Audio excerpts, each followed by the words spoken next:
Hello, and gonna make this video on the character generator, the low poly generator here. I have pre-made a shape here, and then I will attempt to create another one um, because it's just using rotate to different transform rotates to basically get where you want this, how you want this polygon to show up. And this is more like of an artistic rendition of a low poly character generator as of right now, and less of a geometry character generator because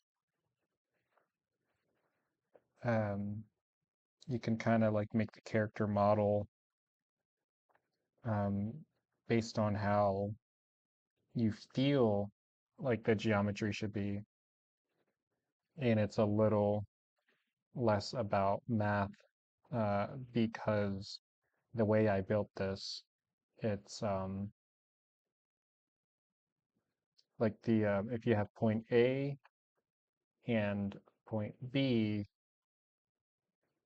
C, the triangle point to point C is going to make itself. Um, so what you're essentially doing is whoa, whoa, whoa, whoa, whoa, whoa, whoa. You're feeling you're more filling out where the triangle um, should be, and less about, having to worry about geometry and all that stuff. So I'm going to bring my diamond back here.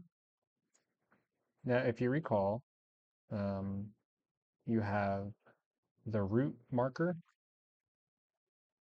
and these are my poly markers, my poly point markers, and I can create my poly points, and no matter what, they're going to be tied to the root because they're appended into that div.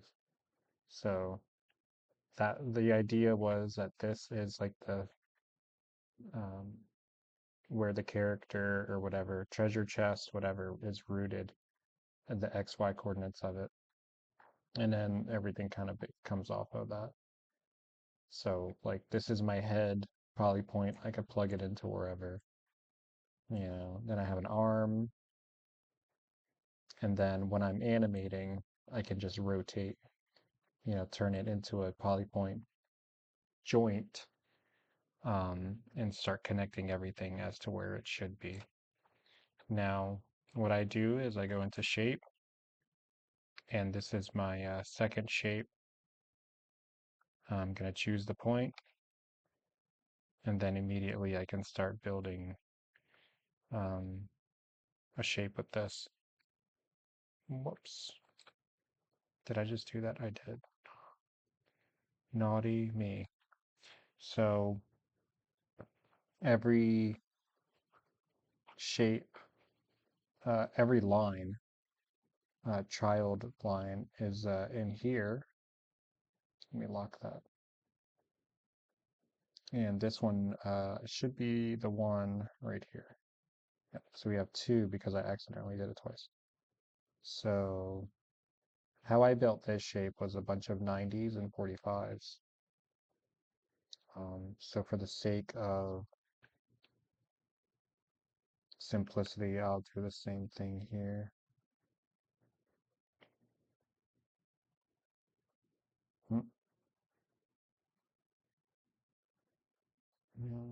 There we go. Minus 90. You're going to give me some trouble.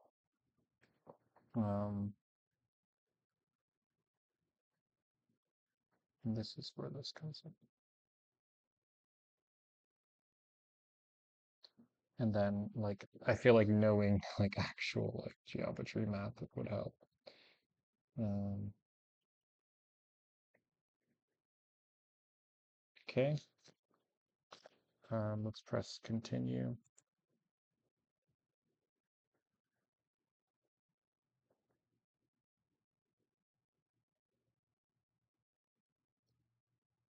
and continue.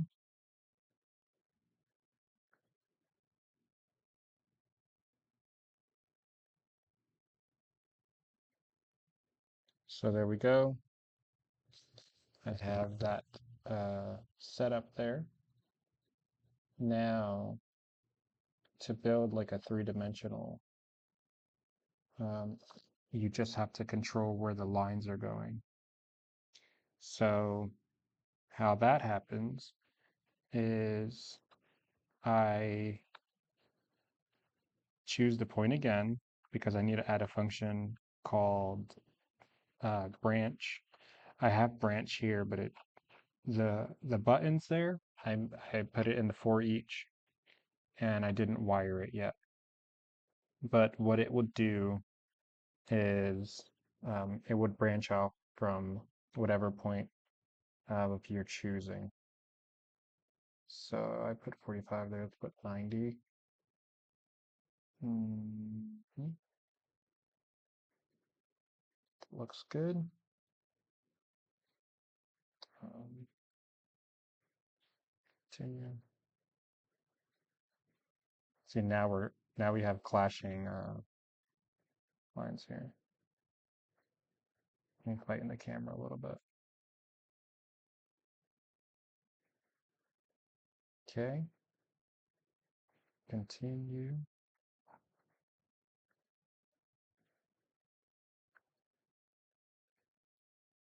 Okay, and I don't really need the last point because the lines are there just for showcase. I could still connect this point to the root point down there. So once I'm satisfied with my points, I go to close, and this is where I can close my sheet. I can choose 3 points. Uh-oh, we don't want to do that. Um, I have to fix that. Wow, that is a huge bug. Okay, so what it's doing is this is a for each, and it's calling every poly point in the array, but I have to add an if statement if poly point um, equals uh, poly point dot parent L, as in parent element, equals whatever the marker ID is, then it needs to show up, not all of them. So whoopsie daisy. Okay. But that is neither here nor there. So, and then you have like the tedious task of finding all of the points and giving it a color. I like pink. It's gonna give all of these kind of the same color. And then we'll create that triangle. So let's close again, and you just do this until you close all your desired points. So it's always going to be that bottom one.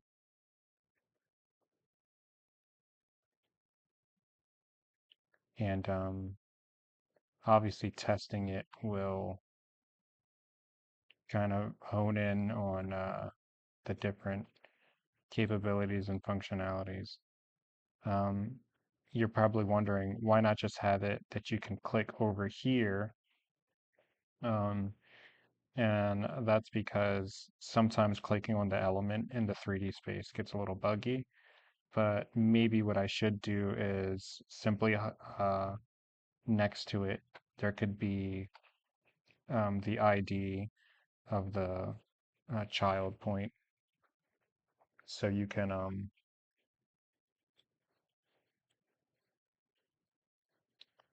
what am I even trying to say? So you could just click like, uh, What am I trying to find? Yeah, my brain is fried. Showing the ID of the child point, so you could simply be like, I want, A, B, and C. I mean, one, two, and three to connect to each other. So if there's like a three floating here, I know that instead of clicking on all of the check boxes and clicking on and then off and on and off. And yeah. So that is how this process is going for right now. And so far, so good. As you can see, there's going to be some fixes to optimize to make it a little bit faster, such as being able to, when you do this system, being able to simply say, I want ID 13. I know which ID is ID 13 because it's floating. There's a floating 13 there. And right now, my process is kind of just clicking all the polypoint child L's and being like, is it this one or that one? Like, yeah. So optimization. And then I have to rotate the camera. Yep, that looks like a point that I would like. And just now I just have to find the corresponding. Uh, Let me see. That look good. Hmm. Yep.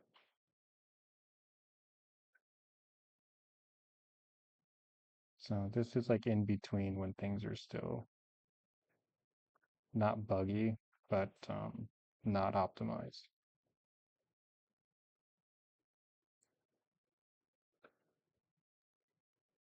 And I just want to get really excited and like start just making a bunch of low poly models, um, but just getting tangled in the process right now would halt the process,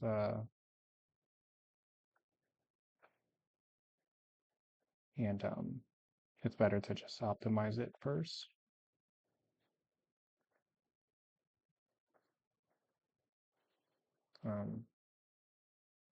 because that would be better for just anybody using the software.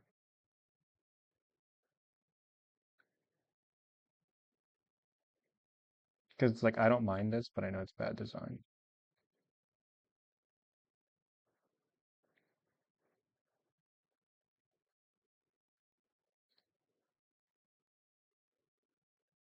And if you're wondering,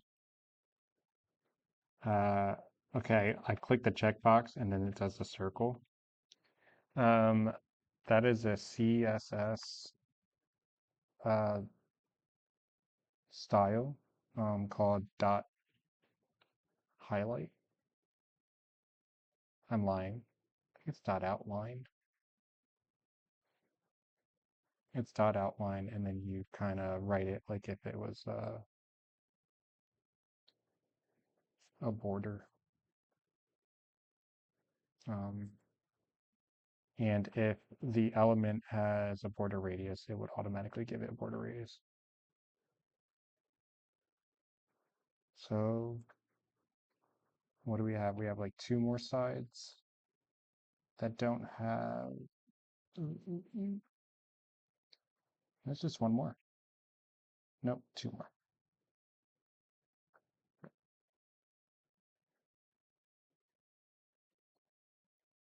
Can I get lucky here? Nope. Yay.